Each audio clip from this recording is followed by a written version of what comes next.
Well, good morning, afternoon, and evening, ladies and gentlemen. My name is Zachary Nolan. Welcome back. Guess what? This dropped while I was at university.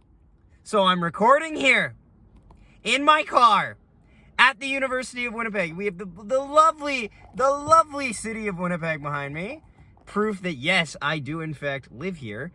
Pretty much, it's funny. Declan Chisholm signs for a one-year contract at $775,000. It is a two-way contract, which is great.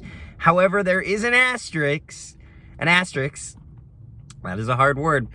He can be waiver claimed if the Jets assign him to the Manitoba Moose, which is the big this could be a problem moment, because the Jets have kind of just let him squalor in the AHL. He had 43 points last year in 59 games. Not a bad total, especially for a defenseman, and pretty much led the top line from the Manitoba Moose with Ville Heinola.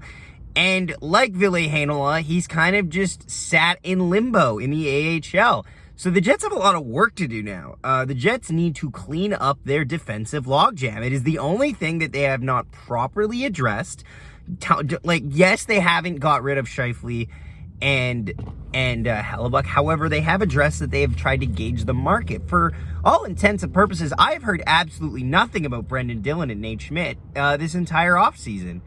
And that's concerning, because that means not only is there not a market out there for him, but there isn't a price that works for the Winnipeg Jets. You can't sit here and tell me that no team that's tanking wouldn't take them on for at least a couple mid-round picks. I feel like that is at least an affordable ask, considering a lot of these teams are not going to be competitive next year. However, at the same time, it puts us in a hole here. For the last 2 years, the Jets have had a defenseman claimed off waivers by the Montreal Canadiens. It's a weird trend I don't like seeing continued. And honestly, if we're being completely honest, I don't like any of the Winnipeg Jets waiver claims, like their losses in the last 2 years. I've seen them as guys who could get opportunities here. The only one that in the last 2 years that wasn't a bad loss was like Riley Nash, which is, low bar.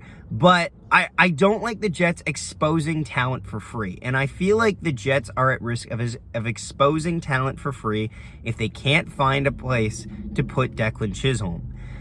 Maybe he won't get claimed, but if he doesn't make the team, I feel like there's a good opportunity. It's a one-year deal on $775K, which keeps him as an RFA, I believe. But still, it's tough. It's a tough situation to be in.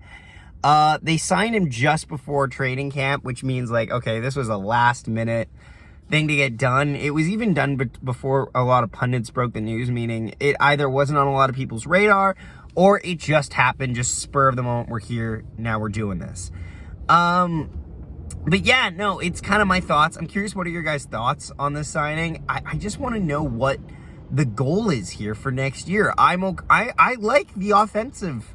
I like the forward overhaul. I like how they've overhauled the forwards. I don't like how they've been stagnant with the defense, and that's the biggest thing that they need to change. Yes, they were a good defensive team last year, but that was in spite of a couple players. So it's going to be interesting to see how this team adjusts and how this team adapts going into the 2023-2024 season. But yeah, thank you so much for watching, guys. Do not forget to hit the like button. That would really help us out, and subscribe. And we'll see you next time from the lovely city of Winnipeg. My name is Zachary Nolan. Goodbye.